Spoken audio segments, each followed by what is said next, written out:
Olá, sabe aqueles negócios que parecem perfeitos, que a gente olha e pensa, nossa, acertaram e em cheio? Pois é, muitas vezes, mesmo esses casos de sucesso têm uma falha escondida. Uma coisinha pequena, uma rachadura que, no dia errado, na hora errada, pode fazer tudo desmoronar. E essa é a grande pergunta que vamos analisar hoje. Será que um único dia ruim tem o poder de acabar com um negócio que parecia imbatível? A história do restaurante do Carlão é um exemplo forte e até um pouco assustador de como uma única interação mal feita pode levar a consequências gigantescas. Bom, vamos lá, vamos entender o cenário. O restaurante do Carlão não era um lugar qualquer, não. Era um verdadeiro fenômeno. Um daqueles lugares que todo mundo falava que parecia ter encontrado a fórmula mágica do sucesso. Pensa bem, o modelo de negócio era simplesmente genial para o público-alvo, que era, na maioria, gente trabalhadora.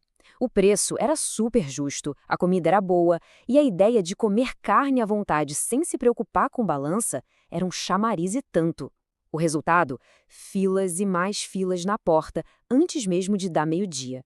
Era prova viva de que o negócio era um sucesso absoluto. Mas, como dizem, todo castelo de cartas, uma hora pode ruir. E a virada, do sucesso para o fracasso, começa exatamente aqui, num sábado super movimentado, com a chegada de uma família. Um casal, com 2 crianças bem pequenas. Então a família almoçou, mas as crianças, como é de se esperar, mal comeram. Na hora de pagar, a conta veio cobrando 4 refeições completas. E aí, claro, o problema começou. A família achou, com toda razão, que era muito injusto pagar o valor cheio por 2 pratinhos que, se somasse tudo, não dava nem 200 gramas de comida. A atendente, sem saber o que fazer, direcionou eles para o gerente, que era o próprio Carlão. E a resposta dele foi na lata. Sem a menor tentativa de diálogo, sabe? Ele não ouviu, não tentou entender, foi direto, ríspido, arrogante. Tratou os clientes como um problema a ser resolvido e não como a alma do negócio dele. A família ainda tentou, sabe? Apelou para o bom senso, para a lógica. Eles não estavam pedindo nada de outro mundo, só um pouco de razoabilidade. Tentaram transformar aquela imposição numa conversa, mas deram de cara com um muro. E é exatamente aqui que a história dá uma guinada. Vamos ver agora qual foi o custo real daquela decisão, porque no fim das contas não era só sobre uma conta de almoço. O que estava em jogo era muito, mas muito maior. No centro de toda essa confusão, o que estava em jogo era o valor de 2 refeições de criança. Uma quantia pequena, quase nada para um negócio que vivia lotado. Mas essa quantia pequena se tornou o estopim de um desastre. E aquela teimosia, aquela recusa em abrir mão de um valor tão pequeno, custou, no final das contas, o negócio inteiro. É chocante pensar nessa desproporção, né? Mas ela mostra o verdadeiro preço que se paga pela arrogância. Olhando para essa linha do tempo, a gente vê a tragédia completa. O negócio foi do auge absoluto, com aquelas filas diárias, para um único ponto de conflito mal resolvido e daí para a queda total. O fracasso não foi um acaso do destino, não. Foi uma consequência direta daquele sábado. Certo. Agora, vamos fazer o mais importante: transformar essa história triste em aprendizado. Onde foi que o Carlão errou? Vamos analisar em detalhes os 4 erros fatais que todo mundo que tem um negócio precisa evitar a qualquer custo. O primeiro grande erro, sem dúvida, foi essa incapacidade total de ser flexível, de entender que as regras existem para ajudar, não para atrapalhar. Essa rigidez cega foi o primeiro passo na direção do abismo. Sabe, existe um conceito muito interessante na área de gestão chamado paradoxo da recuperação do serviço. A ideia é simples: quando um cliente tem um problema e a empresa resolve aquilo de um jeito espetacular, esse cliente pode se tornar ainda mais fã da marca do que antes. Faz sentido, né? Mostra que a empresa se importa, que ouve, é um teste de confiança. O Carlão tinha nas mãos uma chance de ouro de transformar uma família insatisfeita em embaixadores do restaurante. Em vez disso, ele os transformou em críticos ferrenhos. Então, o ponto é este. O ideal é ter regras claras, sim, mas também ter a sabedoria para saber quando uma pequena exceção é necessária.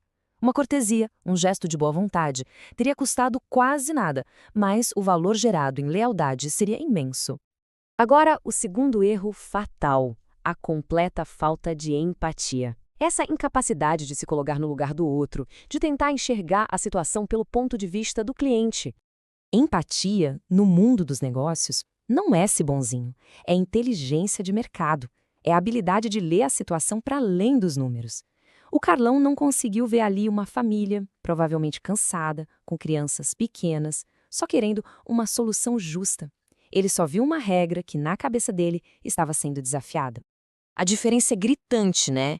De um lado, você tem uma mentalidade fria, focada só na transação. Do outro, uma abordagem humana que busca construir uma relação, não apenas fechar uma venda. Vamos para o terceiro erro, que foi a cereja do bolo do mal. A escolha da força em vez do diálogo.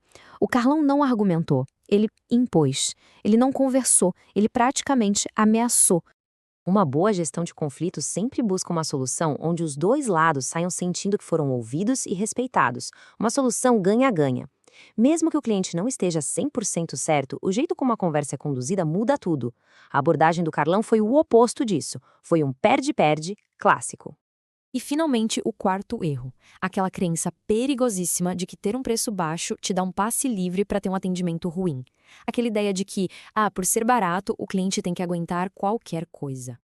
O valor que um cliente enxerga num negócio é a soma de tudo: o preço, a qualidade da comida, o ambiente e, principalmente, a experiência.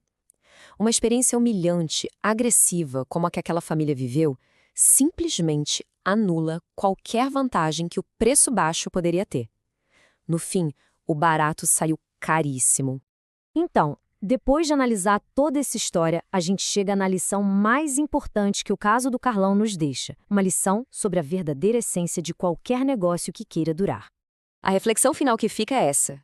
No fim do dia, um negócio é um reflexo de quem está no comando. Ele pode ser um lugar construído com base no diálogo, no respeito, na flexibilidade, ou pode ser uma fortaleza de regras de ferro e ordens. A história do Carlão mostra, de um jeito bem trágico, qual desses caminhos leva à ruína. A escolha, no fim, é sempre de quem está à frente.